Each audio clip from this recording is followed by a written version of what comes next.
Yes, we are live now. Hello friends, this is Imanshi and welcome to Let's Learn. Hopefully आप सभी बढ़िया होंगे, मस्त होंगे, जबरदस्त होंगे. सभी को गुड इवनिंग, नमस्कार, राम राम, सत श्री अकाल, अस्सलाम वालेकुम, what you feel connected with.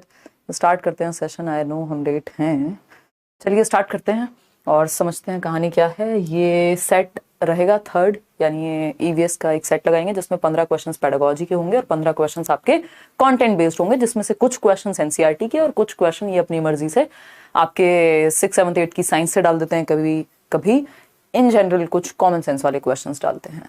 1, 2, 3 तरह के क्वेश्चन जो फिक्स्ड ही हैं. जैसे पहला क्वेश्चन आपके सामने है जो है स्पीड और डिस्टेंस को लेकर के. एक क्वेश्चन मैप पर आता ही है ना. ये कुछ क्वेश्चंस हैं जो फिक्स्ड ही होते हैं. बाकी 15 नंबर की पेडागोजी कंपैरेटिवली इजी है, तो ये शुरुआत के 15 नंबर थोड़े से भारी पड़ सकते हैं कई लोगों के लिए, बट प्रैक्टिस नहीं करेंगे तो काम चलेगा कैसे. चलिए स्टार्ट करते हैं फटाफट से. कंपैरेटिवली इजी सेट है, जो लास्ट सेट हमने किया था उससे इजी है. लाइक शेयर सब्सक्राइब आप करते जाएगा जैसे जैसे आप आएंगे.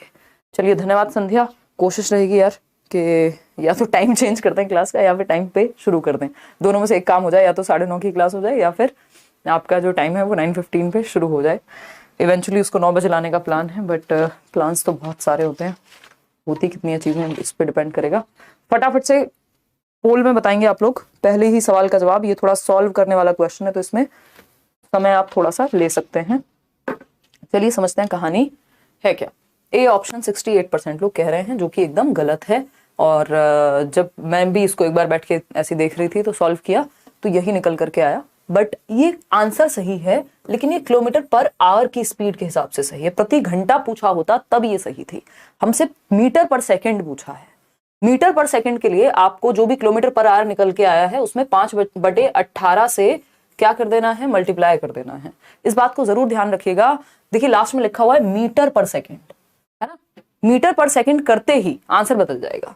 भाई 18 3 54 होती है, हिंदी में पढ़ा है सबने. अंग्रेजी वाले कहेंगे 18 3 जा 54, है ना. और 5 3 15 होते हैं, यानी 5 3 जा 15. तो आंसर मीटर पर सेकंड की फॉर्म में क्या आ जाएगा, 15 आ जाएगा. आंसर आपने सही निकाला है 50. देखो जब भी इतना आसान लगे ना इस तरह का क्वेश्चन तो समझ जाओ कुछ तो घपलेबाजी की होगी इन्होंने. इतना सीधे सीधे जवाब आपको नहीं देंगे, है ना. ये पेट पे बाण मारने वाले क्वेश्चन है, याद आ रही है बात आपको. तो इसमें अगर हम देखें तो आंसर इसका डी सही है. कोई बात नहीं, इनको खेल लेने देती हूँ. अभी भी लास्ट तक भी 50% लोग कह रहे हैं कि भैया ए सही है. देखो सिंपल दे दिया ना क्वेश्चन, इसमें कहीं घुमाया नहीं, फिराया नहीं, आपको कैलकुलेट नहीं करवाया कि किस समय चली ट्रेन, कितने समय पहुंची, कहां से डिपार्ट हुई, ये वो कुछ नहीं है. सिंपल दे दिया क्या कि 2268 किलोमीटर का तो डिस्टेंस है, यानी डिस्टेंस पहले ही दे दिया और कितने घंटे लगे हैं ये भी बता दिया.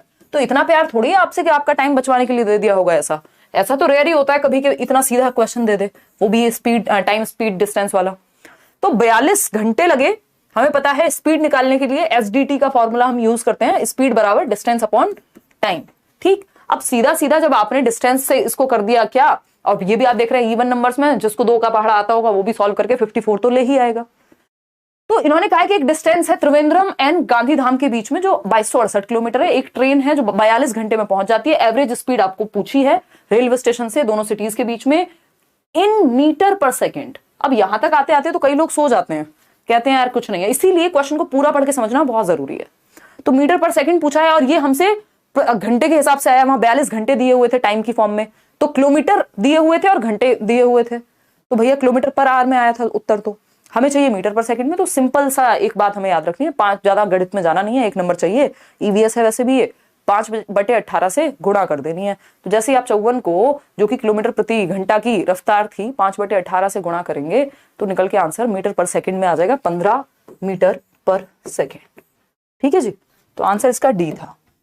पहले ही क्वेश्चन में ढेर हो गए आप लोग. क्वेश्चन नंबर 2 देखिए एक बार. अब ये डायरेक्शन वाला क्वेश्चन है, ये भी थोड़ा सा घुमाएगा, उसका रीजन है मैं बताऊंगी अभी. और इसमें पहले आप आंसर निकालेंगे तब मैं बताऊंगी कि क्या है. A student is at A. एक बच्चा है जो A पर है, A पॉइंट पर है, and wants to reach at B. B पर पहुंचना चाहता है as usual. भाई कहीं होता है, कहीं पहुंचना चाहता है. डायरेक्शन के क्वेश्चन में यही होता है ना. ये वैसे रीजनिंग के क्वेश्चन हैं इस तरह के, बट ये ईवीएस में जरूर दे देते हैं एक क्वेश्चन आपको इस तरह का. तो A student is at A and wants to reach at B. B पे पहुंचना चाहता है, A पर है. For this he first goes to O. अब O पे जाना ही पड़ेगा क्योंकि आपको पता है ये सीधा रास्ता कभी होता नहीं है इनके लिए. Which is 120 metre due north of A. भाई कहीं भी बच्चा खड़ा हुआ होगा, मान लीजिए ए बताया इन्होंने, आज स्टूडेंट इज एट ए, उसको वहीं कहीं से भी मार्क करना शुरू कर दो, और पूछा क्या है 120 ड्यू नॉर्थ ऑफ ए, ए के नॉर्थ में, तो ए तो कहीं भी सेंटर में ही खड़ा होगा ना, नॉर्थ में 120 मीटर चला गया भाई, है ना, ओ पॉइंट पर पहुंच गया, ठीक। And then he goes from O to B by covering a distance of A from B and the distance and the direction of A with respect to B are respectively. तो आपको पढ़ के समझ में आया होगा, ये क्वेश्चन इन्होंने कंप्लीट नहीं लिखा है इंग्लिश वाले साइड में, जिन्होंने हिंदी में पढ़ा है वो इसको समझ पाए होंगे। इसलिए सीटेट ने फ्री के नंबर इसमें दिए हैं सबको। उन्होंने कह दिया भाई इसका आंसर कोई एक है ही नहीं, 9 लिख के दे दिया आंसर की में, 9 जिसको हम कहते हैं, है ना। ये ऑनलाइन सेट है, कौन से वाला, पिछले साल वाला, क्योंकि बीच में हमें चेंज कर करके भी करने की बहुत जरूरत है सेट, सिर्फ इस बार के ऑनलाइन पे नहीं, पिछली बार को भी बीच बीच में इंक्लूड करते रहेंगे, और मैं आपको बताती भी जाऊंगी साथ साथ, ठीक है ना। तो अगर हम यहां बात करते हैं, ज्यादातर लोग जो है बी उत्तर दे रहे थे, जो कि सही भी है, अगर आंसर इसका निकालेंगे तो आंसर इसका यही आएगा, है ना। हालांकि 170 मीटर साउथ ईस्ट भी कह सकते हैं कई लोग, बट हम बाय डिफॉल्ट यहां हम शॉर्टेस्ट वे लेके चलेंगे। अगर इसको सॉल्व करने बैठ जाएं तो कोई छात्र ए पर है, 120 मीटर ऊपर नॉर्थ में चला गया उत्तर दिशा में, फिर वह ओ से बी ठीक पश्चिम दिशा में, ये लाइन मिसिंग है इंग्लिश मीडियम में, तो ओ से बी, अब आप देख रहे हैं इंग्लिश में अगर कुछ मिसिंग था तो फ्री में नंबर मिल गया, यही चीज हिंदी में हुई होती तो फ्री में शायद ही कभी मिलता, क्यों, क्योंकि इंग्लिश को ही फाइनल माना जाता है पेपर में, तो ये भी इंग्लिश को पढ़ के समझना भी जरूरी है। तो बी ठीक पश्चिम दिशा में 50 मीटर दूरी तय करके पहुंचता है। अब पश्चिम दिशा आपको पता है ये वेस्ट होगी, है ना, 50 मीटर की दूरी तय करके पहुंचेगा, ये हुआ 50 मीटर, बी पर पहुंच गया। अब इन्होंने पूछा है कि बी से ए का डिस्टेंस, ट्रायंगल बन गया ना, बी से ए का डिस्टेंस पूछा है और दिशा पूछी है ए से बी की, डिस्टेंस अलग जगह से, दिशा अलग जगह से, तो बी से ए के जब डिस्टेंस पूछा है और दिशा पूछी है, तो दिशा तो भाई नीचे आना पड़ेगा साउथ में, और किस तरफ आना पड़ेगा, वेस्ट से ईस्ट आना पड़ेगा, तो साउथ ईस्ट, ठीक। और ये आपको वो रूट वाला फॉर्मूला लगा करके 50 का स्क्वायर प्लस 120 का स्क्वायर अंडर रूट करके निकाल करके जब लाएंगे तो 130 मीटर साउथ ईस्ट आ जाएगा। लेकिन इसमें फ्री का नंबर सबको मिला है, 170 इसलिए नहीं आएगा क्योंकि बाय डिफॉल्ट इन्होंने शॉर्टेस्ट वे को कंसिडर कर लिया है, ठीक। चलिए आगे बढ़ेंगे। वैसे इसका उत्तर बी होना चाहिए था अगर फ्री नंबर नहीं मिला होता और यहाँ ठीक से कवर किया हुआ होता। मैंने जान के उसको ठीक से लिखवाया नहीं है कि ऐसा भी हो सकता है। उस केस में आप एक बार जब भी इस तरह की कोई कंफ्यूजन हो तो हिंदी वाले इंग्लिश वाली साइड झांक लें और इंग्लिश वाले हिंदी वाली side. Select true statement about sloths. अब आपको एनसीईआरटी की याद आ रही होगी, आसान क्वेश्चन है। स्लॉथ के बारे में एक चैप्टर है आपका, तो स्लॉथ के बारे में क्या बात सही है ये आपको पहचाननी है। पहला ऑप्शन है sloth looks like a bear and spend almost 22 hours a day sleeping while hanging upside down on a tree branch. बात तो सही लग रही है कि जो स्लॉथ्स होते हैं वो एक भालू के जैसे दिखते हैं और लगभग 22 घंटे एक दिन में सोते हैं। नहीं, यही गड़बड़ हो गई, बाकी सारी बात ठीक थी कि अपसाइड डाउन होकर के यानी उल्टे होकर के पेड़ पे सोते हैं लटक करके, और बहुत ज्यादा सोते हैं ये भी बात सही है। बेयर के जैसे दिखते हैं ये भी बात सही है, बट 22 घंटे सही नहीं है। चिंपैंजी के जैसे दिखते हैं ये तो हवा में तीर हो गया। Sloths look like chimpanzee, again ये भी गलत। Sloths look like a bear and spend almost 17 hours a day sleeping while hanging upside down on a tree branch। यानी कि 17 घंटे सोते हैं एक दिन में और उल्टे होकर के पेड़ की ब्रांच पे लटक करके सोते हैं। ये बात एकदम सही है। स्लॉथ भालू जैसे दिखते हैं और दिन के लगभग 17 घंटे वृक्ष की शाखा पर उल्टे सिर लटका करके सोते हैं, है ना। वो गाना है ना मनाली ट्रेंड्स, तो पूरी दुनिया अपसाइड डाउन लगती है मैडम को। कुछ पदार्थ का सेवन, शायद ऐसी सी बात हुई होगी इनडायरेक्ट। तो यहाँ पे स्लॉथ की दुनिया वैसे ही बिना किसी पदार्थ के सेवन के अपसाइड डाउन रहती है। क्यों? क्योंकि वो उल्टा लटक करके ही सोता है। आप पिक्चर में देख पा रहे हैं, एनसीईआरटी में इसके बारे में बात है। तो वो उल्टा लटक करके सोता है, ठीक है ना। और स्लॉथ जो है कितने साल जीता है? 40 साल। ये सब पता होना चाहिए, कई बार क्वेश्चंस आ चुके हैं। और कैसे आएंगे? एक स्टेटमेंट दे देगा 40 साल सोता है, दूसरा स्टेटमेंट दे देगा 20 घंटे सोता है, 40 साल जीवित रहता है, कितने पेड़ बदलता है। तो ये सब आपको पता होना चाहिए। क्वेश्चन को कैसे भी घुमा करके दिया जा सकता है।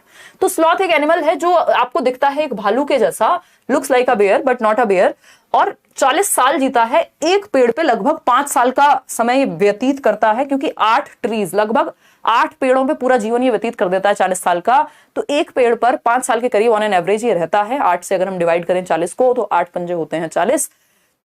जब तक रहेगा उस पेड़ पे, कभी कभार हफ्ते में उतर करके आता है आराम के लिए, जब लटक के थक जाता है उसी पेड़ पे, जिस पेड़ पे रहता है वहां की पत्तियां खा लेगा, है ना, लीव्स वगैरह को खाएगा, और जब इनफ लीव्स खा चुका होता है तो दूसरे पेड़ पे मूव कर जाता है। ये करने के बीच में जो समय है वो 5 साल लगभग व्यतीत हो जाते हैं इसके जीवन के एक पेड़ पे। तो एक भालू की तरह दिखता है, 17 घंटे एक दिन में सोता है। आप में से कुछ लोग हो सकते हैं जो स्लॉथ्स हो, जो सोते ही रहते हो। The sloth eats the leaves of the same tree on which it lives, it hardly needs anything else. इसको कुछ और चाहिए नहीं, बस सो जाता है, लीव्स खा लेता है उठ के, एकदम मस्त मजे में रहता है ना, नेटफ्लिक्स एंड चिल करता रहता है ये आराम से बैठ करके पेड़ पे, मजाक कर रही हूँ, है ना। When you pour milk through a piece of cloth, cream remains on it. यही जब आप पीस ऑफ क्लॉथ, जो कि एक कपड़ा है, उसके टुकड़े पर से दूध को छान रहे हैं एक तरह से अगर देखा जाए, तो क्रीम ऊपर रह जाती है। गांव वगैरह में या कहीं किसी ने देखा हो तो देखा होगा, ये चीज बहुत ही नेचुरल है कि कपड़े से अगर आप दूध को छान रहे हैं तो क्या होगा, वो मलाई ऊपर रह जाएगी या what. The method of separation, ये क्या कहा जाएगा, मेथड ऑफ सेपरेशन पे पुराने जमाने से क्वेश्चन आते रहे हैं सीटेट में, और इसको आपको पढ़ लेना चाहिए एक बार, चाहे इंटरनेट पे ही सर्च कर लो, कोई ना कोई वीडियो आ जाएगी, बैच में है तो आपको पढ़ा ही दिया जाएगा। इसके अलावा अगर हम बात कर रहे हैं, एनसीईआरटी पढ़ सकते हो साइंस की 6th 7th 8th वाली भी, नहीं तो ये आपका ईवीएस में बहुत ही वैसे दिया हुआ है, मतलब स्पेशली अलग से नहीं दिया हुआ, वो आपको पढ़ना ही पड़ेगा। इसको फिल्ट्रेशन कहेंगे, निस्यंदन कह लीजिए, या फिल्ट्रेशन, छानने की प्रक्रिया एक तरह से अगर देखा जाए तो। ठीक है, ए 66% लोग सही दे रहे हैं। ठीक, बाकी अगर ये सीविंग होता है प्रॉपर, जो अब आप छन्नी का इस्तेमाल करते हैं जैसे चाय छानने के लिए, है ना। सेडिमेंटेशन, जब आपको लग रहा है कि कुछ कण हैं, ऐसे सेडिमेंट्स हैं जिनको जो नीचे पानी में ठहर जाते हैं और साफ पानी आप पी लेते हैं ऊपर से, वो सेडिमेंटेशन की प्रक्रिया हो गई। फिर ये डिकेंटेशन में क्या है, जो सेडिमेंट्स हैं जो नीचे जमे हुए, जो भी ईंट पत्थर जो भी है, छोटी मोटी चीजें, वो नीचे रह जाती हैं, और उसके ऊपर का जो भी लिक्विड है उसको आप अलग कर देते हैं दूसरे बर्तन में, तो वो डिकेंटेशन कहलाता है। तो ये बेसिक सी प्रक्रियाएं हैं। आगे बढ़ेंगे नेक्स्ट क्वेश्चन पे। नेक्स्ट क्वेश्चन क्या है देखते हैं, क्वेश्चन नंबर 5। देखिएगा एक बार, समझते हैं कहानी क्या है। गोलकोंडा फोर्ट के बारे में बात हो रही है और आपको जवाब देना है। विनय बहुत बढ़िया।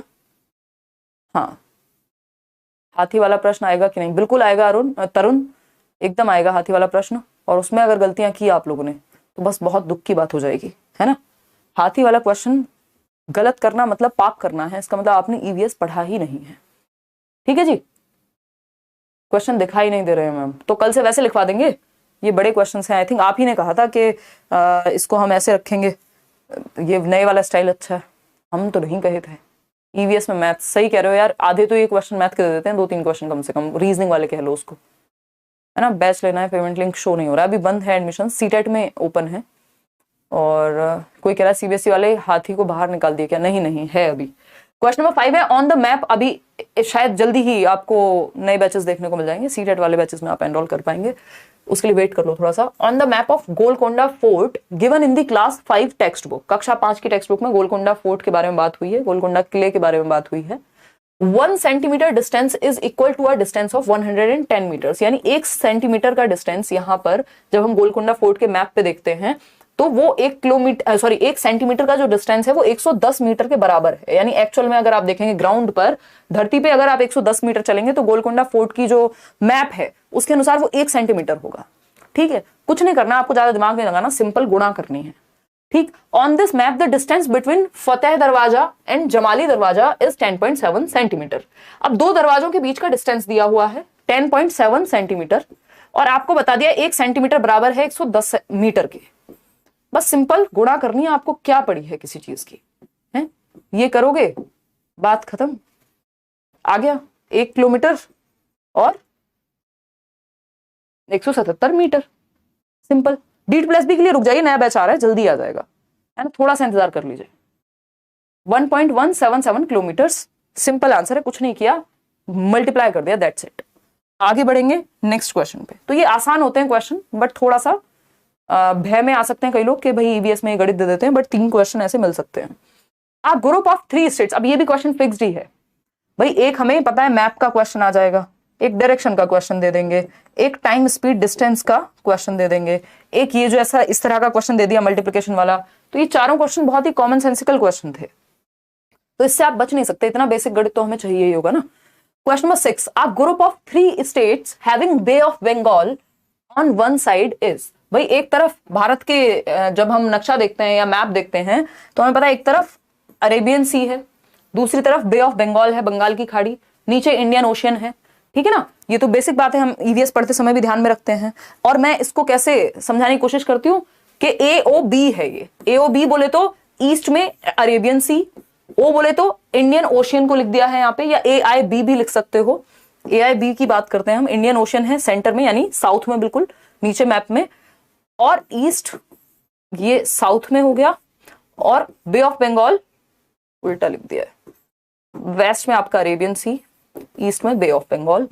तो हम ये देख सकते हैं, ऊपर नॉर्थ में आपको पता ही है कि फिर तो माउंटेन्स की बात हो जाएगी। तो अगर हम तीन साइड पानी की बात कर रहे हैं तो एक तरफ अरेबियन सी आपका वेस्ट में, ईस्ट में आपका बे ऑफ बंगाल है ही, इसलिए बे ऑफ बंगाल के पास हम देखते हैं ईस्टर्न स्टेट्स भी हैं, वो जो 7 सिस्टर स्टेट्स हैं नॉर्थ ईस्ट वाले, और ये जो साउथ में है इंडियन ओशन नीचे श्रीलंका वाले एरिया के आसपास।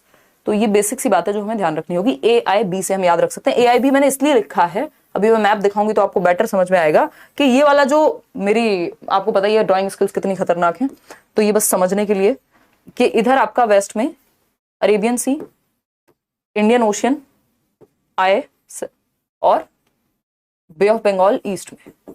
तो ये AIB इसीलिए है कि आपको मैप को इसी तरह से दिमाग में रखना है, तो गलती नहीं हो सकती है, ठीक।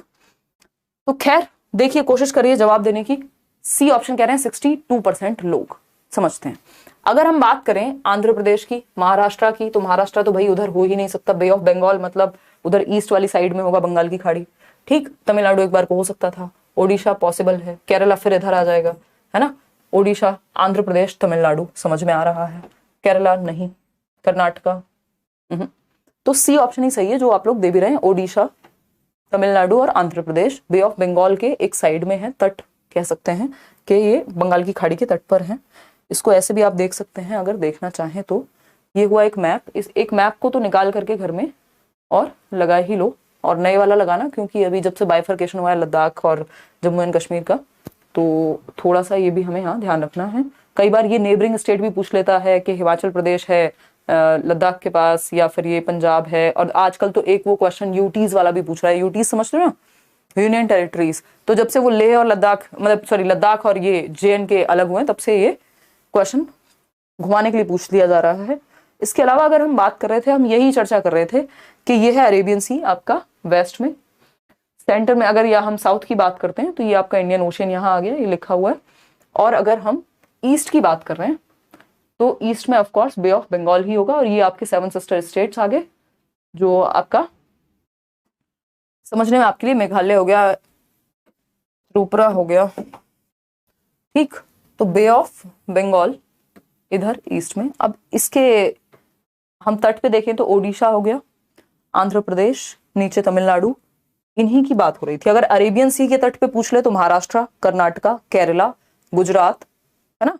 ये जो पेरिफेरी वाले, या हम कहें जो वाटर के साथ बाउंड्री शेयर हो रही है जहां पे भी, वो वाले स्टेट्स तो स्पेशली हमें ध्यान में रखने हैं। इधर चेन्नई भी फिर बे ऑफ बंगाल की तरफ ही चला जाएगा, ठीक। तो ये बेसिक सी बात है। तमिलनाडु, आंध्र प्रदेश, ओडिशा, यही 3 स्टेट्स के बारे में बात हुई थी। अभी आगे बढ़ेंगे नेक्स्ट क्वेश्चन पे। ये PDF में मिल जाएगा। PDF कब मिलेगा ये तो ईश्वरी जानते हैं। यार ये EVS की PDF करा दो सबसे पहले तीनों, क्योंकि 3 ही PDF हैं। ये EVS वाला कल करा देते हैं, don't worry. Suppose you are in Madhya Pradesh. आप कहाँ हैं? मध्य प्रदेश में हैं। अभी हमने मैप में देखा था, अभी दिखाएंगे। With respect to this state the direction of our country's thickest forest is, यानी कि मध्य प्रदेश में यदि आप हैं तो वहां से इस राज्य के सापेक्ष कौन से राज्य में हमारे देश के सर्वाधिक घने जंगल हैं? मध्य प्रदेश में ऑलरेडी हैं, और हमें पता है मध्य प्रदेश में बहुत ज्यादा जंगल ऑलरेडी हैं। अब उस केस में ज्योति हम क्या कहें, मतलब किस तरफ लेके? अब मध्य प्रदेश से मध्य प्रदेश की तरफ तो बात नहीं हो रही होगी, और ऑप्शन में भी ऐसा कुछ नहीं दिया हुआ है ना। बताइए, बी ऑप्शन कह रहे हैं 50% लोग। चलिए देखते हैं, फटाफट से समझने का प्रयास करते हैं। अलग अलग लोग, बी ऑप्शन 53% लोग, यानी नॉर्थ ईस्ट बिल्कुल सही है। जो वो उधर मेघालय, असम, वो वाला जो एरिया है नॉर्थ ईस्टर्न स्टेट्स का, चाहे छत्तीसगढ़ हो, मतलब छत्तीसगढ़ तो वहां नहीं आएगा, बट ईस्ट में अगर हम देखें मैप की साइड तो ऑलरेडी, क्योंकि मध्य प्रदेश में खड़े हैं तो मध्य प्रदेश को काउंट नहीं कर सकते यहाँ पे। और मध्य प्रदेश एरिया वाइज सबसे डेंस है, बट जंगल उधर भी घने हैं। तो नॉर्थ ईस्ट यहाँ पे एक सेफ ऑप्शन बनता है हमारे पास, क्योंकि उन्होंने एग्जैक्ट कोई एक जगह नहीं पूछी है। तो मध्य प्रदेश से अगर हम ये वाला एरिया देखें कि यहाँ पे कहीं जो है वो जंगल रहेंगे, तो नॉर्थ ईस्ट की तरफ ही पड़ेगा, चाहे वो हमारा असम हो, चाहे वो हमारा सिक्किम हो। ठीक, चलिए आगे बढ़ते हैं। क्वेश्चन नंबर 8 पर चलेंगे। माउंट एवरेस्ट की हाइट पूछ ली है, एनसीईआरटी में गिवन है, बट इसको भी ऐसे पूछ लिया कि कंफ्यूजन हो ही जाए एक बार को इंसान को देख करके। The height of the peak of mount Everest, mount Everest की चोटी की अगर हम बात करें तो कितनी ऊंचाई है, ये पूछा है, हिमालय पर्वत। तो हमने देखा हुआ है एनसीईआरटी में सिंपली गिवन है कितना, 72% लोग बी ऑप्शन कह रहे हैं, जो कि सही भी है ना। आप गूगल के थ्रू मत जाइएगा, इसको एनसीईआरटी को ही फॉलो कीजिएगा। एनसीईआरटी में I think to be precise 8848 metre लिखा होगा, तो उसके सबसे करीब जो है वो 8850 ही है, तो B option is the right answer. नहीं तो कई जगह पे आपको 8900 भी दिख जाएगा, बट आपको एनसीईआरटी के अकॉर्डिंग जाना है, तो 8848 जिसके सबसे करीब या क्लोज है 8850 बी ऑप्शन में मीटर। क्वेश्चन नंबर 9 देखिए, शूटिंग स्टार के बारे में बात हो रही है। कई लोग आप में से विश मांग लेते होंगे शूटिंग स्टार को देख करके, टूटता तारा, है ना। तो a shooting star is a star होता है ये? नहीं, स्टार तो ये नाम का है बस। कॉमेट है, मेटेओर है, या एस्टेरॉइड है? फटाफट से बताओ। तो ये बेसिक जानकारी हमें रखनी पड़ेगी, सी ऑप्शन। 58% लोग, ये तो आसान सवाल है, आप लोग फटाफट से जवाब दे रहे हैं मिनट्स के अंदर या सेकंड्स के अंदर। बताइए। मैम फोन खराब हो गया, कोई कह रहा है।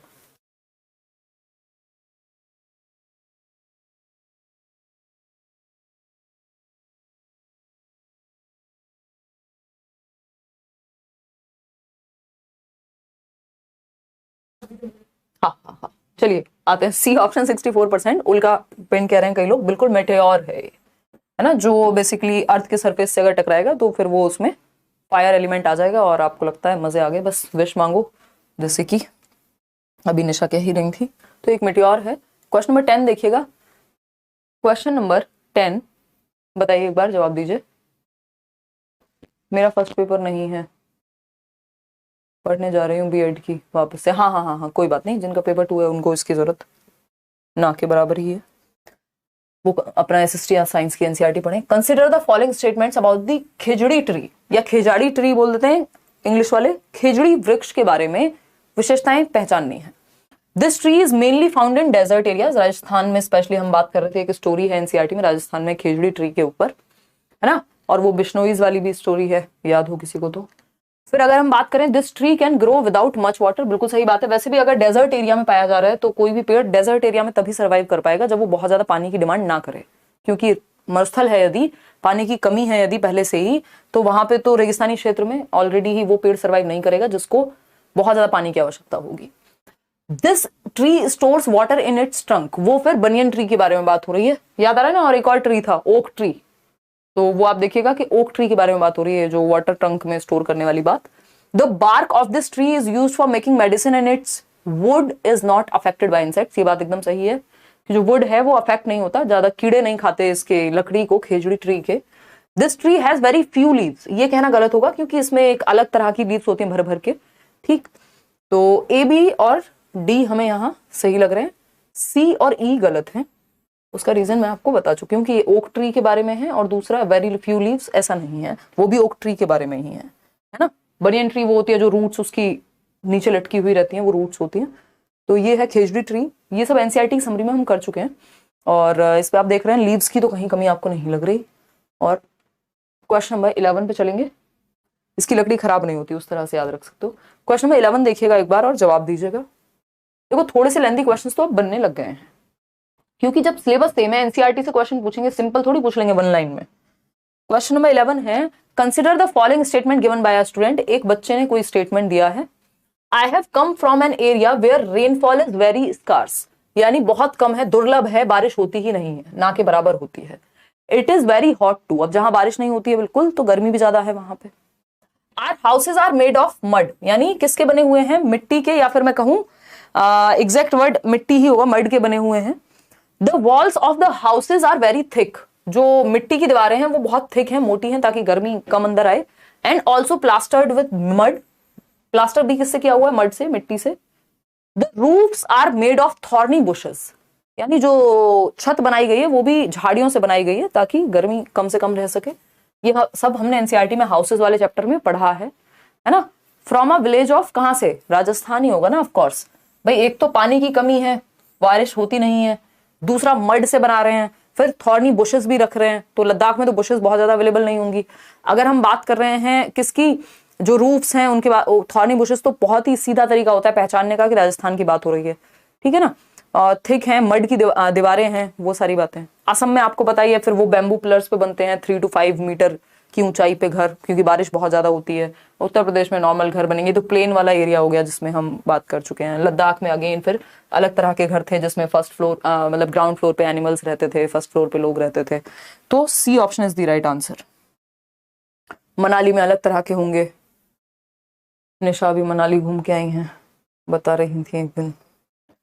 नहीं, हाँ देखिए क्वेश्चन नंबर 12 देखिए। क्वेश्चन नंबर 12 है, consider the following statement made by a student while giving her introduction in a meeting. एक बच्चा है, मीटिंग में इंट्रोडक्शन देते समय वो कुछ स्टेटमेंट कहता है, उसको पहचानना है कि किस बारे में है। I am from a place where most of the people prefer to eat fish cooked in mustard oil. यानी ये बच्चा उस जगह से जहां ज्यादातर लोग फिश को खाना पसंद करते हैं, यानी मछली को खाते हैं, किसमें कुक करके, मस्टर्ड ऑयल में, यानी सरसों के तेल में, ठीक है ना। अगर हम बात करें सरसों के तेल में कुक करके खा रहे हैं मछली को, देखिए अगर मस्टर्ड ऑयल आ जाए तो समझ जाइएगा बात कश्मीर की हो रही है। अगर यहीं पे कोकोनट ऑयल लिखा होता तो हम केरला की तरफ चले जाते, है ना। केरला नहीं होता तो हम गोवा की तरफ चले जाते। लेकिन मस्टर्ड ऑयल में जब कुक करके खाने की बात हो रही है, मतलब ऑलरेडी ठंडी जगह होगी वो, ठीक है ना। तो कश्मीर की बात हो रही है, और ये एनसीईआरटी में बहुत अच्छे से गिवन है इसमें पूरी स्टोरी, ठीक। जब कोकोनट ऑयल की बात आ जाए तो केरला हो जाएगा। लिंगहू फेन याद आ रहा है मुझे, एक डिश कहां मिलता है भारत में, बताएंगे कमेंट करके फटाफट से। क्वेश्चन नंबर 13 बताइए एक बार। एलिफेंट वाला क्वेश्चन आ गया, कई लोग बेताब थे कि ये सवाल कब आए और कब हम इसको गलत करें, है ना। लाइक शेयर सब्सक्राइब भी करना भूल जाते हैं कई लोग तो इस चक्कर में, कोई बात नहीं, ये आपकी इच्छा। ब्लर दिख रहा है तो आप सेटिंग्स थोड़ा बेटर कर लीजिए, 1080p पे है, यहां से ब्लर नहीं है। मैं क्वेश्चन कल से वैसे लिखवा दूंगी अगर आपको जरूरत पड़ेगी तो।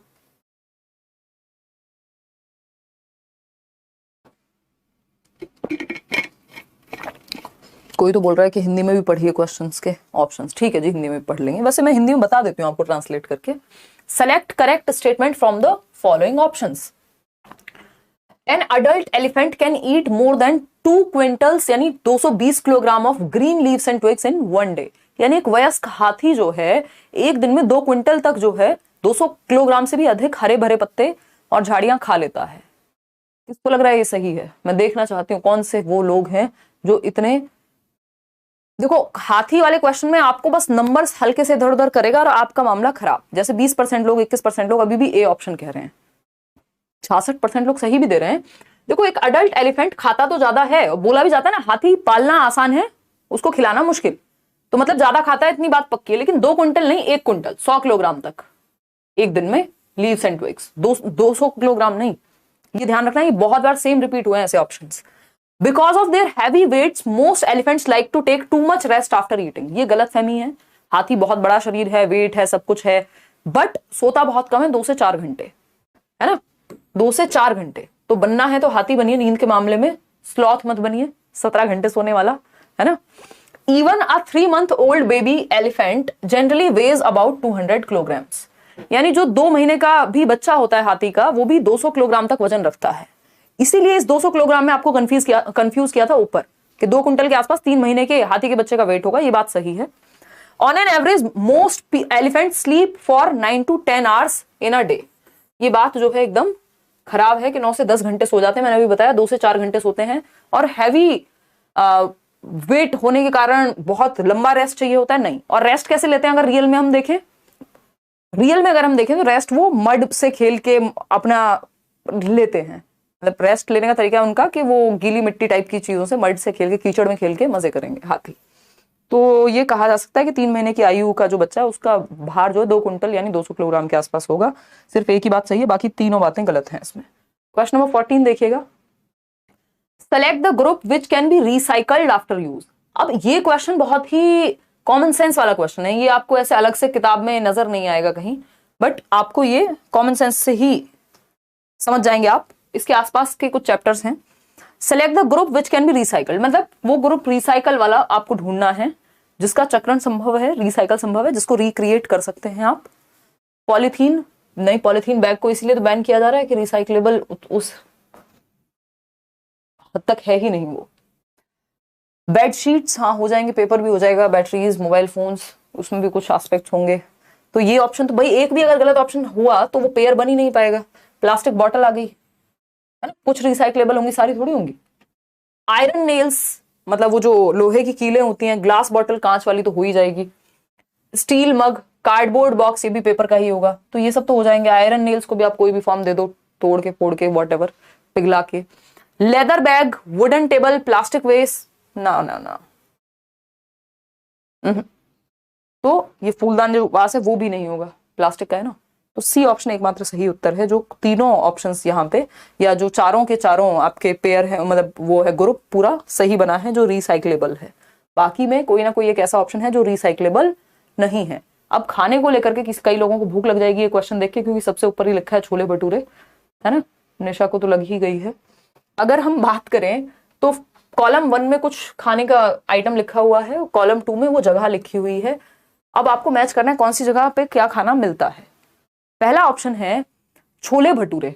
अब छोले भटूरे गोवा में मिलेंगे, केरला में मिलेंगे, उत्तराखंड, पंजाब, कश्मीर। तो आपको पता है पंजाब की तरफ जाएंगे आपको छोले भटूरे खाने, और जो टेस्ट मिलेगा नेक्स्ट लेवल, दिल्ली विल्ली कहीं नहीं मिलेगा जो पंजाब में मिल जाएगा, है ना। वहां के आसपास जाके ही मजा आ जाता है खाने में छोले भटूरे, ठीक है ना।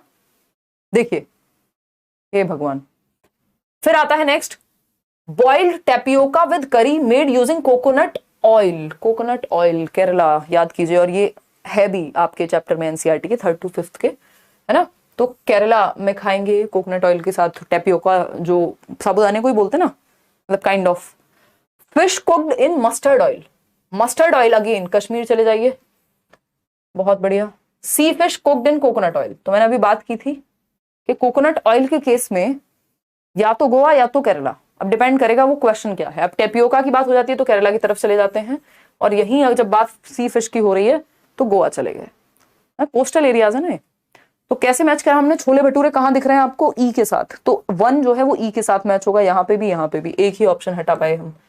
सेकेंड है बॉइल्ड टेपियोका, कोकोनट का यूज करके केरला में मिलेगा, तो बी का बी ऑप्शन कहाँ दिख रहा है, बी का डी दिख रहा है, ये भी गलत, बी का ए नहीं, बी का, तो सिर्फ डी ही ऑप्शन। तो ये एलिमिनेट करने का अच्छा तरीका होता है, जरूरी नहीं है कि चारों के चारों चेक करने पड़े, ठीक है जी।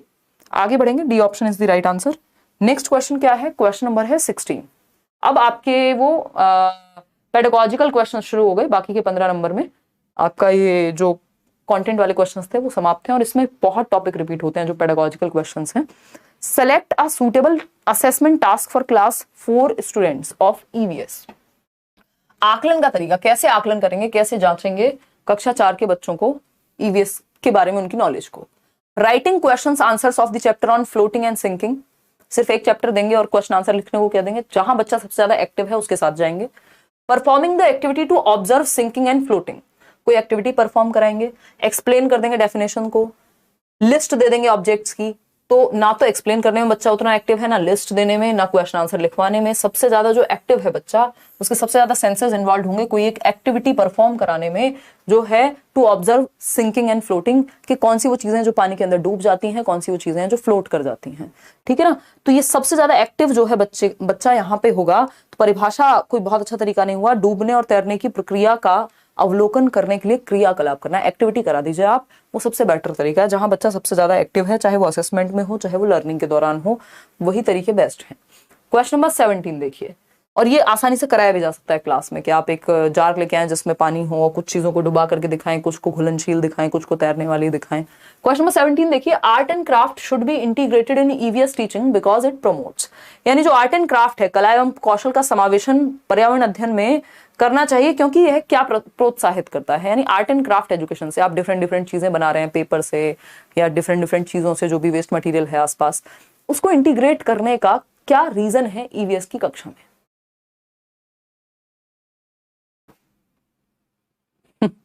गोल्डी यादव कह रहे हैं कि टेंशन हो जाती है उनको पोल से, गलत हो जाता है ना जवाब। देखिए सरदर्द कैसे हो जाता है भाई पोल से, ये बता दो बस। यहाँ देखो आधे से ज्यादा लोग पोल के लिए एकदम एक्साइटेड रहते हैं, जब गलत सवाल होने लगते होंगे ना, आपके आंसर गलत होने लगते होंगे, तब होती होगी टेंशन। देखो क्रिएटिविटी, बिल्कुल आर्ट एंड क्राफ्ट में आप कुछ भी बना रहे हैं तो क्रिएटिविटी तो लगेगी। पीयर लर्निंग, यानी बच्चे ग्रुप में मिलकर कोई चीज बना सकते हैं, कोई प्रोजेक्ट बना सकते हैं। इंक्लूजन, यानी हर बच्चे का इन्वॉल्वमेंट आ गया। डिसिप्लिन के लिए आर्ट एंड क्राफ्ट या चर्चाएं नहीं होती, डिबेट्स डिस्कशन में डिसिप्लिन थोड़ा बहुत इधर उधर हो सकता है। डिसिप्लिन का मतलब ये नहीं है कि इससे शांति रहेगी क्लास में। कंस्ट्रक्टिविज्म जो है, रचनावादी क्लास जहां बच्चा एक्टिव है, वहां बहुत ज्यादा डिसिप्लिन नहीं हो सकता, वहां थोड़ी चहल पहल रहेगी क्लास में, जो कि नॉर्मल है। तो ए, बी और डी सही है, सी नहीं है यहाँ पे। डिसिप्लिन इसका पर्पज नहीं है क्लास को डिसिप्लिन करना। अगर बच्चों को सीखने में मजा आ रहा है तो डिसिप्लिन अपने आप रहेंगे वो। और दूसरा, थोड़ी बहुत चहल पहल रहे तो उससे कोई समस्या नहीं है। आगे बढ़ते हैं क्वेश्चन नंबर 18। तो कोई भी एक्टिविटी कंडक्ट कराएंगे तो वो डिसिप्लिन के लिए बेस्ट होगी, ये जरूरी नहीं होता, सीखने के लिए अच्छी होती है। क्वेश्चन नंबर 18 देखिए, which of the following strategy promotes inquiry while teaching the theme shelter to class 4 students. यानी कक्षा 4 के विद्यार्थियों को आप एक थीम है, 6 थीम्स है ईवीएस की, याद है ना, अभी रिवाइज कर लेंगे। आश्रय यानी शेल्टर, जिसमें हाउसेस वाला टॉपिक आता है आपका। कौन सी युक्ति पूछताछ को प्रोत्साहित करेगी? इंक्वायरी को, कि मतलब आप इंक्वायर करना चाह रहे हैं, जानना चाह रहे हैं उस चीज के बारे में। Asking students to collect pictures of different types of houses, ये भी हो सकता है आप बच्चों को डिफरेंट टाइप्स ऑफ हाउसेस के अलग अलग प्रकार के घरों की पिक्चर्स कलेक्ट करो, बट इसमें इंक्वायरी कहाँ है? वो तो इंटरनेट पे सर्च करेगा, एक्सप्लोर कर लेगा हद से हद। Sharing pictures of different types of shelters, चलो ठीक है। Asking students to narrate their experiences of visiting different houses construction sites, या फिर showing a PowerPoint presentation यानी पीपीटी दिखा दी उनको of different shelters across the country. बात नहीं बनेगी, क्यों? क्योंकि इंक्वायरी को बढ़ावा देने की बात हो रही है। जब आप बच्चों से उनके अनुभव पूछने को कहते हैं, एक तो सबसे ज्यादा इन्वॉल्वमेंट कब होगा बच्चे का? पिक्चर दिखाने से, कलेक्ट करने से नहीं। सबसे ज्यादा इन्वॉल्वमेंट बच्चा जहां सबसे ज्यादा एक्टिव है, वो क्वेश्चन वैसे भी 99% सही होता है, वो ऑप्शन। तो विभिन्न मकान निर्माण स्थलों पर जाने के उपरांत, यानी वो एक्चुअली गए हैं डिफरेंट कंस्ट्रक्शन साइट पर, कैसे कहाँ कौन से घर बनते हैं, अलग अलग जगह पे कैसे मकान होते हैं, और वो अपने अनुभव शेयर कर रहे हैं। तो बच्चे का खुद के एक्सपीरियंस से ज्यादा वैल्यूएबल और दूसरी चीज हो ही नहीं सकती, बजाय कि वो सिर्फ पेपर कलेक्ट करे, फोटो कलेक्ट करे, लिस्ट बनाए। वो सब भी ठीक थे, लेकिन सबसे ज्यादा एक्टिव है बच्चा सी ऑप्शन में। और जहां बच्चा सबसे ज्यादा एक्टिव है वो एकदम मस्त जवाब सी ऑप्शन। तो इंक्वायरी इसमें ज्यादा होगी ना, क्योंकि जब वो रियल साइट पे जाएगा, 4 सवाल पूछेगा, वहां जो लोग काम कर रहे हैं उनके बारे में जानेगा, कैसे कोई चीज होती है उसको जानेगा। क्वेश्चन नंबर 19 देखिए, EVS the primary classes is a subject area which integrates, यानी ईवीएस में प्राइमरी लेवल पे कौन से सब्जेक्ट एरियाज हैं जो इंक्लूड होते हैं या इंटीग्रेट होते हैं या समाहित होते हैं या एकीकरण है? 3 सब्जेक्ट्स का एकीकरण है ईवीएस में प्राइमरी लेवल पे, बताइए कौन सा? पर्यावरण अध्ययन, ईवीएस को एनवायरमेंटल स्टडीज कहते हैं, एनवायरमेंटल साइंस नहीं कहते प्राइमरी लेवल पे, ये भी ध्यान रखना है। पहला ऑप्शन है the concepts and issues of science and environmental education, यानी सिर्फ साइंस और एनवायरमेंटल एजुकेशन के। तीसरा सब्जेक्ट मिस हो गया इसमें, सोशल साइंसेज नहीं लिखा हुआ है। Concept and issues of social science, सिर्फ सोशल साइंस नहीं है, 3 सब्जेक्ट अगेन याद रखने हैं। The concepts and issues of science and social science, भाई 3 सब्जेक्ट हैं ईवीएस में, वो क्या है? The concepts and issues of science यानी विज्ञान विषय भी है, सोशल स्टडीज भी है, सामाजिक अध्ययन जिसको कहते हैं, और एनवायरमेंटल एजुकेशन भी है। तो ये 3 सब्जेक्ट्स का इंटीग्रेशन है, इसलिए आप देख रहे हैं, क्योंकि बच्चा क्या है, अपने एनवायरमेंट को इंटीग्रेटेड फॉर्म में देखता है, एक होल फॉर्म में देखता है। वो पेड़ को देखिए ये नहीं कहता कि ये ज्योग्राफी का हिस्सा होगा, या फिर अगर हम बात करें एनवायरमेंट का हिस्सा होगा, और वो किसी जगह को देख के ये नहीं कहता कि ये तो ज्योग्राफिकल एरिया, ये गर्मी वाला है या ऐसा है। वो ज्योग्राफी, साइंस, ईवीएस इनमें तोड़ के नहीं देखता, वो एनवायरमेंट की तरह देखता है अपने आसपास की चीजों को एक यूनिट के रूप में, जिसमें हमने 3 अलग अलग सब्जेक्ट को जोड़ दिया। एनवायरमेंट का ही हिस्सा हो गए साइंस, सोशल साइंस और सोशल स्टडीज और एनवायरमेंटल एजुकेशन। तो ये एक बात हो गई। वो 6 थीम्स कौन सी हैं, कोई बताना चाहेगा? 6 थीम्स आपकी प्राइमरी लेवल पे, जिसके आधार पे आपकी सारी किताबें लिखी हुई हैं। अभी रुक जाना, पोल मत देना, सुनती तो हो ही नहीं, फोन में लगी रहती हो। वाह, देखिएगा, हटा दो एक बार। वो जो 6 थीम्स है, अभी 10 क्वेश्चन रह गए बस, डोंट वरी। ये हमारी क्लास जो है, देखिए अगर हम बात करें, भाई आज क्लास हुई थी आपकी ऐप पे, जो लोगों ने मिस की हो उनको बोल देती हूँ। ईवीएस का हमें पता है 6 थीम्स पे बेस्ड है आपकी सारी किताबें, और पूरा प्राइमरी का सब्जेक्ट जो भी आपका सिलेबस है, वो 6 थीम्स कौन सी हैं? याद ही है सबको? फिर भी मैं एक बार रिमाइंड करा देती हूँ। फूड, वाटर, इससे भी पहले हम एक थीम पढ़ते हैं। भाई पहले आपका जन्म हुआ कहाँ? फैमिली एंड फ्रेंड्स के बीच, है ना, फैमिली में, फैमिली एंड फ्रेंड्स, ये एक थीम है। फिर फूड, खाना भी चाहिए, वाटर, पानी भी पियोगे खाने के बाद, पीना नहीं चाहिए बट आपको ऐसे ही याद रखना है, आधे घंटे बाद, 1 घंटे बाद पी लेना, है ना। Family and friends, food, water, shelter, रहने को एक घर भी चाहिए, सिर्फ फूड वाटर से नहीं चलेगा, ठीक है ना। और कहाँ कहाँ क्या करोगे? ट्रैवल भी करोगे, सिर्फ एक जगह रह के तो मजा आएगा नहीं, घूमने को भी चाहिए आपको, जैसे निशा घूमती रहती है। ट्रैवल, और क्या थीम है भाई? Family and friends, food, water, shelter, travel, और याद आ रहा है कुछ? सब अलग अलग जवाब दे रहे हैं इसमें, बहुत बढ़िया। हाँ, मुझे नहीं पता, कोई कह रहा है, बहुत ही बढ़िया, आग लगा दिए हैं आप। Family, friends, food, water, shelter, things we make and do. एकदम सही बात है या गलत बात है? हाँ, इसमें भी जवाब आपके अलग अलग तरह के आ रहे हैं। Family and friends, food, water, shelter, travel, things we make and do, बिल्कुल सही बात है, ठीक बात है, एकदम ठीक बात है। तो कुछ लोग सही दे रहे हैं, इसको इधर उधर करके मत याद रखो, इसको इसी सीक्वेंस में याद रखो, है ना, इसको इसी सीक्वेंस में याद रखो कि हमें पता है फैमिली एंड फ्रेंड्स में सबसे पहले जन्म लेंगे, पहला थीम, फिर फूड, खाना भी खाएंगे, पानी भी पियेंगे उसके बाद, फिर रहने को भी एक घर चाहिए। भाई घर अच्छा लगेगा या खाना अच्छा लगेगा, भूखे हो तो पहले खाना चाहिए होता है, फिर शेल्टर के बाद ट्रेवल, और लास्ट में things we make and do के कुछ काम भी कर लिया जाए, है ना। Things we make and do, जो प्रीवियस ईवीएस की आप वीडियोस देखेंगे अगर, मेक एंड डू, उसमें बहुत अच्छे से मैंने फनी वे में बताया हुआ है कि ये 6 थीम्स हैं, और कुछ सब थीम्स भी हैं। फैमिली एंड फ्रेंड्स की ही 2 सब थीम्स हैं, बाकी किसी की कोई सब थीम नहीं है। तो अगर हम बात करें मेजर थीम्स की तो ये 6 हैं। विच of the following is an objective of EVS eight primary level, यानी ईवीएस का क्या उद्देश्य होगा प्राथमिक स्तर पर? निम्न में से प्राथमिक स्तर के पर्यावरण अध्ययन का क्या उद्देश्य है? सेंसिटाइज करें हम लर्नर्स को to issues related to gender discrimination, यानी भाई जेंडर भी क्या है, समाज, एनवायरमेंट का हिस्सा है ना बच्चे के लिए, तो लैंगिक भेदभाव से संबंधित मुद्दों पर सीखने वालों को संवेदनशील बनाना। कि जो जेंडर डिस्क्रिमिनेशन है, भाई बहन का घर में हम देख रहे हैं कि भाई को ज्यादा फेवर किया जा रहा है या बहन को कम फेवर किया जा रहा है, व्हाटएवर, ठीक है ना। अगर हम बात करें तो ये बात एकदम सही लग रही है।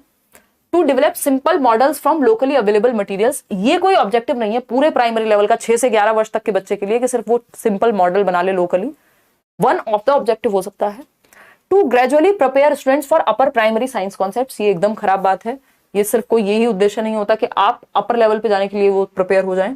To orient students towards occupational choices available in their locality, जिसको बहुत लोग सही मान रहे हैं। विद्यार्थियों को उनके आस पड़ोस में उपलब्ध व्यावसायिक विकल्पों की ओर अभिमुख करना। भाई बच्चे हैं प्राइमरी लेवल के, उनके आसपास ऑक्यूपेशनल चॉइसेस क्या हैं, ये आप 11th-12th में जाके बात करेंगे तो अच्छा भी लगेगा, है ना। अवेयर कराने की भी बात नहीं कही, इन्होंने कहा टू ओरिएंट, मतलब उस तरफ उनका ध्यान लेकर के ही जा रहे हैं, बिल्कुल जैसे उनको चूज करना हो, करियर काउंसलिंग थोड़ी होगी। तो सबसे महत्वपूर्ण क्या है कि बच्चे को हम सेंसिटाइज कर सकें उसके आसपास की सराउंडिंग के प्रति, और उसमें से एक ऑप्शन जेंडर की बात इन्होंने यहाँ ए ऑप्शन में की हुई है। इसलिए आप देखते हैं ईवीएस में 3rd to 5th की प्रॉपर एक चैप्टर है डेडिकेटेड, जिसमें बात हुई है सेंसिटाइजेशन की, कि कैसे हम एक दूसरों को जाति के आधार पे, जेंडर के आधार पे, इनकम के आधार पे, भाषा के आधार पे अलग थलग महसूस ना कराएं, है ना। जिसमें वो कहानी भी है गांधी जी वाली और वो सारी चीजें। तो ये एक बात हुई, A option is the right answer. इन सबसे बेहतर है कहीं ज्यादा, क्योंकि प्राइमरी लेवल का बच्चा है, पहले वो सेंसिटिव बने, संवेदनशीलता उसमें उसी लेवल से हो कि वो अलग अलग ना समझे जेंडर्स को, या मतलब भेदभाव ना करे, एटलीस्ट अलग अलग तो है ही। क्वेश्चन नंबर 21 देखिए, a teacher asks her students to consult their family members to find out the names of different plants parts like roots, stem and flowers eaten as food, this activity is designed to. शिक्षिका ने अपने विद्यार्थियों को भोजन के रूप में ग्रहण किए जाने वाले पौधों के विभिन्न भागों जैसे जड़, तना एवं पुष्पों के नाम जानने के लिए अपने परिवार के सदस्यों से परामर्श करने के लिए कहा। यानी टीचर ने कहा है कि भाई तुम थोड़ा सा घर पे आज बात करना कि कैसे कैसे तुम्हारी दादी बताएंगी, मम्मी बताएंगी कि रूट्स क्या होती हैं, पिताजी बताएंगे स्टेम कौन सी होती है, एक फ्लावर में घर में कुछ पौधे लगे हुए होंगे, तो फैमिली मेंबर्स से जाकर के वो इंटरेक्ट करेगी, मतलब बच्चा एक्टिव है और नॉलेज का निर्माण कर रहा है। तो इससे अनुभवात्मक लर्निंग को बढ़ावा मिलेगा, बिल्कुल सही बात है। अनुभवात्मक सीखने को प्रोत्साहित करेगी ये एक्टिविटी, क्योंकि बच्चा फैमिली रियल लाइफ से जोड़ रहे हैं बेसिकली आप लर्निंग को। बाकी के 3 ऑप्शंस भी चेक कर लेते हैं। Promote learning of concepts related to food, यानी कॉन्सेप्ट सीख रहे हैं फूड से संबंधित। यहाँ पौधे के बारे में ज्यादा बात हो रही है, फूड का टॉपिक नहीं चल रहा, वो तो जोड़ दिया है उसको। Make the lesson more enjoyable and interesting, चलो बात ठीक है। Allow the students to discover about food freely, देखिए फूड के बारे में डिस्कवर करने के, इंटरेस्टिंग बनाने के टॉपिक को, रिलेटेड टू फूड टॉपिक को प्रमोट करने के 70 तरीके हो सकते थे, लेकिन ये सबसे बड़ा जो रीजन है इस एक्टिविटी के पीछे, ये तीनों बातें सही हो सकती थी, लेकिन बेस्ट ऑप्शन ही तो चूज करेंगे जिससे 1 नंबर मिलेगा। सबसे बड़ा जो मुद्दा है इसके पीछे वो है कि बच्चा अपनी रियल लाइफ सराउंडिंग में, जो उसकी सराउंडिंग है, जो रियल लाइफ है उसकी, उसके बीच में जाके अनुभव प्राप्त कर सके, तो अपने अनुभव से सीखे, उसको जस्ट बता नहीं दिया गया, नहीं तो टीचर खुद भी बता देती। तो ए option is the right answer over here. आगे बढ़ेंगे, आपका एक होमवर्क है आज कि जो मैराथन है ईवीएस के ऊपर, एटलीस्ट वो देख लीजिए, क्योंकि कई लोगों को गड़बड़ है, अदरवाइज इससे पहले वाला क्वेश्चन आप गलत नहीं कर सकते थे, बहुत आसान क्वेश्चन था वो, है ना। ईवीएस पेडागोजी वाली जो मैराथन है स्पेशली, वो तो जरूरी देख लो, मैंने कराया हुआ, इवन एक ही मैराथन में आई थिंक करा दिया, पिछले बार वाली देख लो। Which of the following strategy of teaching EVS, क्योंकि वहां से आपके फिर 15 नंबर एंश्योर हो जाएंगे, वो 15 नंबर में आप गड़बड़ नहीं कर पाएंगे फिर। Which of the following strategy of teaching EVS to the visually impaired students is most appropriate? Visually impaired student कौन से हैं? दृष्टि बाधित बच्चे जिनको देखने में समस्या है या बिल्कुल नहीं देख सकते। उस केस में कौन से तरीके से पढ़ाएंगे? टैक्टाइल मटेरियल, ब्रेल लिपि, है ना, make a mixed peer group in class, allow more time to finish a task, break the task into parts and teach the parts separately। इन सबसे ज्यादा बेटर क्या होगा भाई? ये एडीएचडी वाले बच्चे के साथ करते, या सबके साथ भी कर सकते हो, कोई दिक्कत नहीं, लेकिन स्पेशली लिखा है विजुअली इंपेयर्ड बच्चा है, तो सबसे बेहतर तरीका होगा use more of tactile teaching learning material, यानी ऐसे टीएलएम यूज कीजिए जो टेक्टाइल हो, जो स्पर्शी हो, जिनको टच और फील किया जा सके। बच्चे को आप कोई भी चीज दे रहे हैं तो उसको टच एंड फील करने के लिए उसको हाथ से टच कराइए, या ब्रेल लिपि का इस्तेमाल कराइए किसी चीज के लिए। ब्रेल लिपि खुद में टेक्टाइल मटेरियल होती है, तो D option is the only right answer, क्योंकि पूछा था स्पेसिफिकली विजुअली इंपेयर्ड बच्चे के लिए। बाकी चीजें तो आप नॉर्मल बच्चे के लिए भी करो, उसके लिए भी कर दो, कोई दिक्कत नहीं है।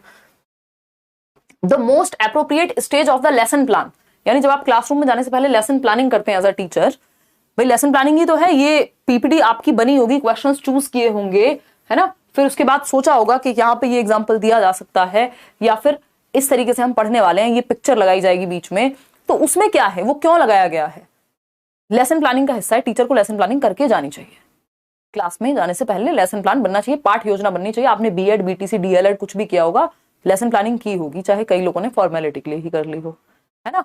कोई कह रहा है 21 में डी क्यों नहीं होगा, अभी डिस्कस कर लेंगे, पहले जवाब दे दो इसका। 21 पे दोबारा चल लेंगे, डोंट वरी, बता देंगे 21 में डी क्यों नहीं होगा, क्योंकि वो मोस्ट एप्रोप्रिएट नहीं लग रहा होगा वहां पे। 64% लोग डी कह रहे हैं। At the end of the class, यानी लेसन प्लानिंग बाद में करनी चाहिए। At the introduction of the assessed, जब आप आकलन कर रहे हैं उस समय पे, पाठ के आरंभ में। When students wish to assessed over the course of teaching learning, तो बिल्कुल lesson planning over the course of teaching learning, जो आपकी शिक्षण अधिगम प्रक्रिया के दौरान जो है लेसन प्लानिंग जरूर होनी चाहिए। और बेसिकली लेसन प्लानिंग नहीं पूछा, इन्होंने पूछा कुछ और है, क्वेश्चन फिर से पढ़ते हैं, मैं भी आज थोड़ी थकी हुई हूँ। The most appropriate stage of the lesson plan where student should be assessed while teaching EVS, यानी लेसन प्लानिंग की वो जो पाठ योजना पूरी बनाई गई है, सबसे इंपॉर्टेंट पॉइंट जो है जहां पे बच्चों का आकलन होना है, वो कौन सा पॉइंट होना चाहिए लेसन प्लान का?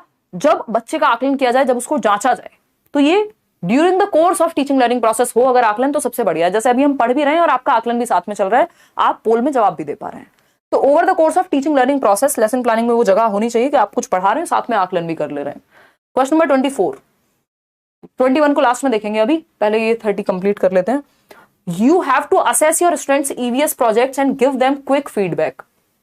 बच्चों का आकलन करना है ईवीएस के बारे में और उनको फीडबैक, एक प्रतिपुष्टि देनी है। Which assessment tool will you choose? अच्छा, एक और वर्ड लिखा हुआ है यहाँ पे, you have to assess your students EVS projects and give them quick feedback, यानी फीडबैक कैसा होना चाहिए? क्विक, कम समय लगे, जिसमें जल्दी से आप शीघ्र प्रतिपुष्टि दे पाए या पुनर्निर्वेशन कर पाए। शीघ्र मतलब कम टाइम टेकिंग हो, ज्यादा टाइम टेकिंग नहीं होना चाहिए। ऑब्जर्वेशन, ये फीडबैक का तरीका है। ऑब्जर्वेशन असेसमेंट का तरीका हो सकता है, इसमें तो आप बताते हैं। अगर इसमें कुछ और इन्होंने वर्ड ऐड किया होता, क्योंकि आपको शेयर करने की बात हुई है, फीडबैक देने की बात हुई है, सिर्फ आकलन की बात नहीं हुई है। फिर आता है रेटिंग स्केल। रेटिंग स्केल बोले तो कि भाई रेट कर पाएंगे आप on a scale of 1 to 10, बच्चे ने इस चीज में इतना अच्छा किया, इसमें इतना किया, इसमें इतना अच्छा किया।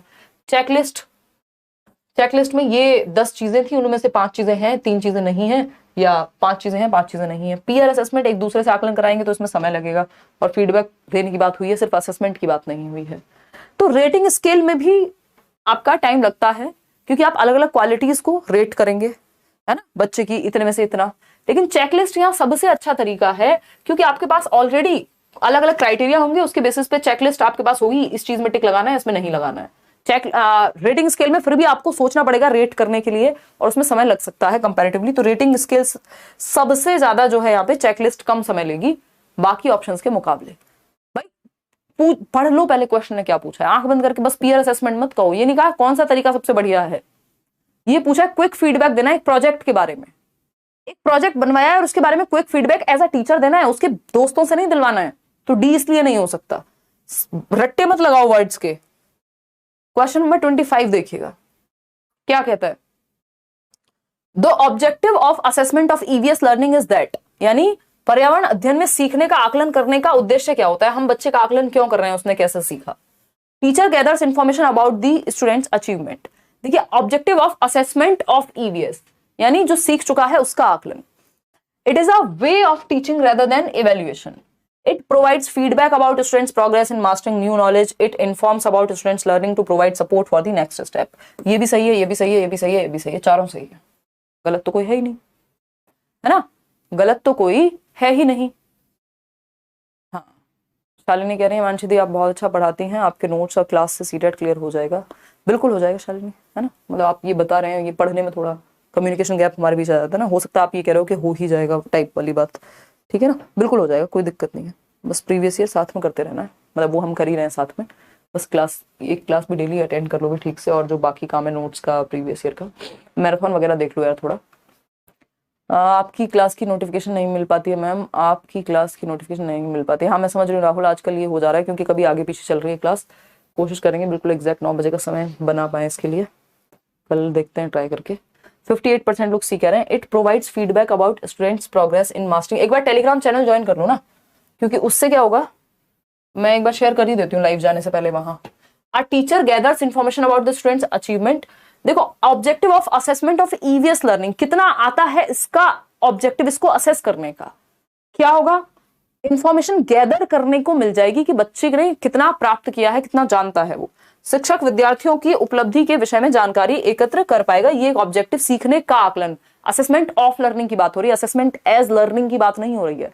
जो सीख लिया है उसका आकलन, तो उससे क्या होगा, इंफॉर्मेशन आ जाएगी टीचर के पास कितना बच्चे ने अचीव किया है उसके बारे में जानने की। अदरवाइज ये चारों ऑब्जेक्टिव सही है, ये चारों ऑब्जेक्टिव होते हैं जब हम बच्चे को असेस कर रहे होते हैं, लेकिन ये देखना है आपको कि पूछा क्या है भाई। असेसमेंट एज लर्निंग पूछा है, progress in mastering for learning पूछा है, it informs about students learning to provide support for the next step, ये भी एज लर्निंग में ही या फॉर लर्निंग का पार्ट हो जाएगा। ऑफ लर्निंग पूछा है तो एक ही उत्तर यहां सही है कि कितना आता है, क्या अचीवमेंट है उसका पता लग जाएगा आपको। सीखने का आकलन है वो एक तरह का। क्वेश्चन ने क्या लैंग्वेज यूज किया उस पर डिपेंड करेगा कई बार क्वेश्चन जो आंसर है, अदरवाइज चारों ऑप्शन ठीक थे, यहाँ चारों ऑब्जेक्टिव ही थे ईवीएस असेसमेंट के। प्राइमरी क्लासेस 1 to 5, 1 to 5 में कितनी उम्र होगी बच्चे की, कोई बताना चाहेगा फटाफट से, इतना तो हमें दिमाग में होना ही चाहिए। कक्षा 1 से 5 वर्ष के बच्चे की उम्र होगी 6 से 11 साल, 6 साल की उम्र में पहली क्लास, 7 में दूसरी। तो primary classes 1 to 5 will consist of which of the following stages according to NEP 2020। तो आपको पता है एनईपी से लगभग हर सब्जेक्ट में क्वेश्चन अब आने लग गए हैं, सीटेट में भी। तो नेशनल एजुकेशन पॉलिसी 2020 के अनुसार कक्षा 1 से 5 का जो बच्चा है उसको किस स्टेज में मानेंगे हम। भाई स्ट्रक्चर चेंज किया ना, पहले 10+2+3 था, धन्यवाद सरफराज, 10+2+3 था सिस्टम, यही था ना। अभी क्या हो गया है, 534 से याद करवाया था आपको, 5+3+3+4 हो गया है सिस्टम। FPMS भी याद कराया था, फाउंडेशनल, प्रेपरेटरी, मिडिल स्टेज और सेकेंडरी। तो ये नया सिस्टम है, ये प्रीवियस सिस्टम था, सेकेंडरी, सीनियर सेकेंडरी और ग्रेजुएशन। अब 5+3+3 ये 534 ऐसे याद कराया था आपको, और इसमें 3 का स्क्वायर है क्योंकि 3 2 बार है। तो हमें यहां बेसिक बात समझनी क्या है कि जब कक्षा 1 से 5 की बात हो रही है तो बच्चा किस स्टेज में होगा। कक्षा 1 से 5 की बात हो रही है तो बच्चा किस स्टेज में होगा, ये पूछा है हमसे। प्रेपरेटरी स्टेज है ये, फाउंडेशनल स्टेज है ये। अब आपको पता है कक्षा 1 और 2 फाउंडेशनल स्टेज में ही आ जाती हैं, ठीक है ना, किस में आ जाती है, फाउंडेशनल स्टेज में ही आ जाती हैं। तो सिर्फ ए क्यों होगा, सिर्फ बी क्यों होगा, है ना, और सिर्फ ए एंड सी क्यों होगा, या कोई भी क्यों होगा, बता दो आराम से सोच समझ के, फटाफट से बताओ।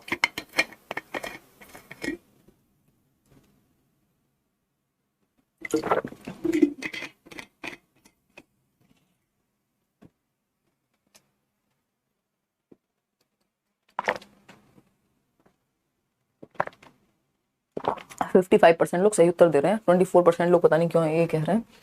अब हमें पता है कि FPMS है, फाउंडेशनल अब ये 5 साल में शुरुआत के 3 साल तो हो गए बाल वाटिका के लिए, फिर क्लास 1 और क्लास 2 हो जाएगी यहीं पे, तो फाउंडेशनल भी आ गए इसमें। फिर 2 से जो 3, 4, 5 जो कक्षा 3, 4, 5 है वो यहाँ पे खत्म होंगी, तो फाउंडेशनल और प्रेपरेटरी दोनों शामिल हो गए। मिडिल स्टेज तो फिर वो 6th to 8th वाली हो जाएगी, तो मिडिल स्टेज यहाँ नहीं आएगी, फाउंडेशनल और प्रेपरेटरी ये दोनों आ जाएंगी। तो ए एंड सी कहीं दिया हुआ है, हाँ, तो C option is the right answer, A और सी। मिडिल स्टेज में कक्षा 1 से 5 के बीच में कुछ नहीं आएगा। कक्षा 1 से 5 कहाँ आएगा, ये बहुत अच्छा क्वेश्चन उन्होंने पूछा है, जिसको नॉलेज नहीं होगी वो इसमें ढेर होना है हर हालत में, क्योंकि हमें पता है शुरुआत के 5 साल, इन 5 साल को भी कैसे तोड़ा हुआ है, फाउंडेशनल पीरियड जो है जिसको हम बुनियादी स्तर कह रहे हैं, इस बुनियादी स्तर में शुरू के जो 2 साल हैं वो किस स्टेज के लिए हैं, शुरू के 3 साल इवन एज 3 से लेके 6 तक, वो है आपके आंगनवाड़ी, बाल वाटिका, वो जो अर्ली चाइल्डहुड केयर वाली स्थिति है वो है वहां पे कि 3 साल का बच्चा, फिर 4, 5, 6 तक वहां रहेगा, फिर 6 साल से पहली कक्षा, फिर 7 में दूसरी, फिर उस तरह से आपकी नेक्स्ट स्टेज आ जाती है, क्योंकि 5 साल तो खत्म हो गए ये वाले, 3 साल बाल वाटिका के, 2 साल कक्षा 1 और 2 के, फिर जो बाकी के 3 साल हैं, तीसरी, चौथी, पांचवी, वो प्रेपरेटरी में आ जाएगी। तो सिंपल आंसर है ए एंड सी का। मिडिल स्टेज में फिर आपका 6th to 8th वाला बच्चा जाएगा। क्वेश्चन नंबर 27 देखिए एक बार, क्वेश्चन नंबर 27 देखिए। क्वेश्चन पहले जैसा लगाइए स्क्रीन पे, अजीत कल से करा देंगे वो, ये मुझे भी थोड़ा सा मतलब ये अच्छा लगता है जब छोटा क्वेश्चन हो, लेकिन बड़े क्वेश्चन में उसमें थोड़ा सही रिवीजन हो जाता है, इसमें फिर छोटा हो जाता है फॉन्ट आपका। विच of the following is not a process skill eight primary level, last में आपसे पोल ले लेंगे, बता देना।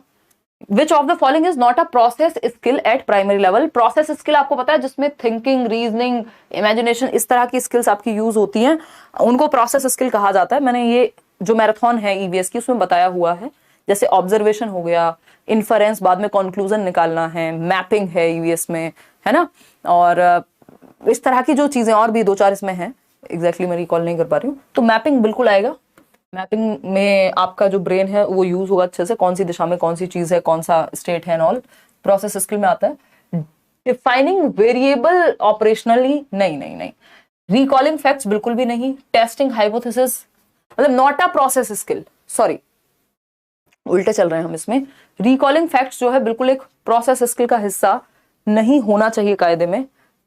रिकॉलिंग फैक्ट्स नहीं, इस क्वेश्चन में कुछ तो कहीं गड़बड़ लग रही है मुझे, क्वेश्चन नहीं है पूछा है, नहीं है पूछा है, नहीं है पूछा है, तो फिर तो रिकॉलिंग फैक्ट्स के साथ ही हम जाएंगे। टेस्टिंग ऑफ हाइपोथेसिस भी चल जाएगा, डिफाइनिंग वेरिएबल्स ऑपरेशनली, चलो इसमें भी बच्चा एक्टिव है, मैपिंग में भी हम मान लेंगे, लेकिन फैक्ट्स को रिकॉल करना कोई प्रोसेस स्किल नहीं है, इसमें कोई बहुत ज्यादा थिंकिंग स्किल नहीं लग रही है। डी के साथ जाएंगे, इसमें आई थिंक ऑफिशियल आंसर में इन्होंने गड़बड़ की हुई है, बट इसका आंसर रिकॉलिंग फैक्ट्स के साथ ही हम जाएंगे, क्योंकि कई बार गड़बड़ हो भी जाती है। क्वेश्चन नंबर 28 देखिए, विच इज अ सब theme under theme family and friends. मैंने आपको बताया फैमिली एंड फ्रेंड्स में सब थीम है, और उसके बाद फूड में सब थीम्स है, बाकी किसी में सब थीम नहीं है, यानी थीम के अंदर भी थीम, जो 6 थीम्स थी। तो things we make and do, अब इसमें सिंपल तरीका है, जो मेजर थीम्स है उनको एक साइड कर दो, ये मेजर थीम है तो ये तो सब थीम नहीं हो सकती किसी के अंडर, है ना, तो ये तो आंसर होगा नहीं। वर्क एंड प्ले ये नहीं हमने पढ़ी। फूड एंड वाटर तो हमें पता है वाटर भी एक थीम है, फूड भी, तो ये भी सब थीम नहीं होगी।